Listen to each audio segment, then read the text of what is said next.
Lawrence, when do you think the rest of the world is going to catch up with what you're doing in the quantum physics? When's matter going to be not as important? Well, quantum physics is, I call them the reluctant metaphysicians, because they've kind of gone kicking, screaming, and biting into the land of metaphysics. But they are definitely going in that direction. And there's groups now, Foundational Questions in Physics, and other important groups that are addressing the questions like, where is consciousness? And who's the observer? And is reality local? And it looks like reality is not local, is a quantum physics way of saying existence cannot be put in a form. And some people even say, well, the way I say it to Christian Science audience is, all is infinite mind and its infinite manifestation, for God is all in all. That's scientific statement of being. The way I say it to a quantum physics audience is, consciousness is a field, not a particle. And they'll go, that's an interesting idea. That is not rejected as out of hand. Well, gravity field means it's everywhere. So when you say consciousness is a field, you're saying consciousness is everywhere, and it's a substantial thing that fills all space, like the law of gravity or something. Not a particle, you're saying it isn't an electron in the brain synapses, because they can't exist unless consciousness observes them. So the cart before the horse, you cannot get electrons in the brain because they don't exist unless they're observed. So, but quantum physicists are there. I would say, if I had to tell a Christian Science audience where quantum physicists are, I would say matter and mortal mind are the same thing. They're there. All's infinite mind is the next step. Otherwise, I wouldn't be out here trying to do this.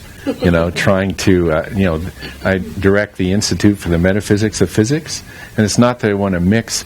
Well, I gave a Sentinel show, and one of my colleagues, radio astronomer, when I got into work at SETI, said, "You're not trying to mix religion and science, are you?" I'm going, no, I'm trying to make religion scientific. And he goes, oh, okay, good luck with that. He wanted to know that I wasn't putting my faith on the shelf here and my infinite mind here, because if you have infinite mind here, where is the other stuff? So I don't mix and match.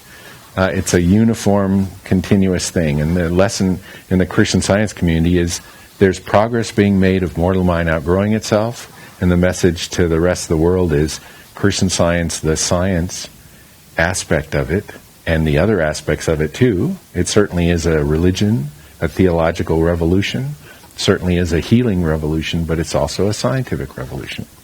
And it's here. And it seemed, it's been putting down roots. Maybe it's been like a bamboo. Bamboo, people plant it because they hear it grows like a foot a day. Yeah, after 5 years of putting down roots, it grows a foot a day. But, once it gets the roots down, so it's time. It's time to grow up above the surface. We've been putting roots down and stuff. Did that answer your question, by the way? Okay. It did, yes. Okay. Did you see a light bulb? Yes, you did. A little over your head. As if your head thought. No. Well, to me, overall, the more I think about this movie and reading the script, starting out with healing, was fabulous. That was really great. I think starting out showing Mrs. Eddy as healing, real incidents of her healing, and then the next thing is kind of an opposition of some of the existing religions, saying she was a heretic. And it's the same, it repeats the experiences Jesus had, where it's like he heals, and instead going, wow, that's remarkable, I can't fight that. The reaction is, well, you shouldn't heal on the Sabbath because you're supposed to not do anything. And it's like, wow, did you just see what happened? So, it's up to Christian Scientists to share. And I think a film is how people share in this day and age. If you want to let people know the healing message out there. And also, it's a science, so you have to practice. It's like you can tell people, 2 + 2 is 5 is on the blackboard. And they go, a mistake has been made. And you're going, well, you can see it, and you can touch it and take a picture of it, but no mistake's been made in math. And you can't start with the math making a mistake or try and explain it away. The mistake is the math is not in the chalk. That's the truth.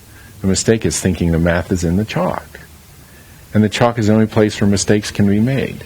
So Mrs. Eddy discovered that material sense evidence does not represent life any more than chalk, if it's written correctly, it's a limited version of the real thing. But chalk does not dictate to mathematics. And when you go to solve a math problem, you start with perfection. Perfect math and perfect numbers. And Mrs. A said, start your healing with perfect God and perfect man. And that's what's meant by Christian Science saying everything's perfect.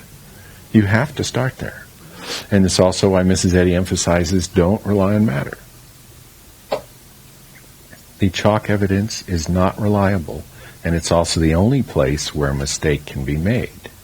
And you say there's no truth in it. It's like, what do you mean? There it is. People make math mistakes all the time. There's still no truth in it, regardless of how many math mistakes you make. You have to start with perfection. And it's very simple, but it's very profound. And when it heals, that's it. Experimental verification. The scientific method is usually like you have a theory, and then you use logic to derive what tests you can make of that theory, and then you go and do the experiments to see if the theory's correct. Well, Mrs. Eddy calls that revelation, reason, and demonstration. That's a Christian Science way of saying the scientific method. So that's what we do. Dr. Doyle, I would like to hear some more for our non-Christian Science friends of why they would be so interested in understanding how Mrs. Eddy correlated what Jesus taught, and where we can make the appeal where they can see that she was reinforcing and bringing to light. Yeah, to say that Jesus was a scientist was pretty radical in her day. And also that she insisted on demonstration as well, just like Jesus did. Jesus said, I've come to bear witness to the truth. And he said the truth. And he said that was his mission. His mission wasn't to start a new religion. And yet, that's kind of the interpretation for 1,000 years or 2,000 years.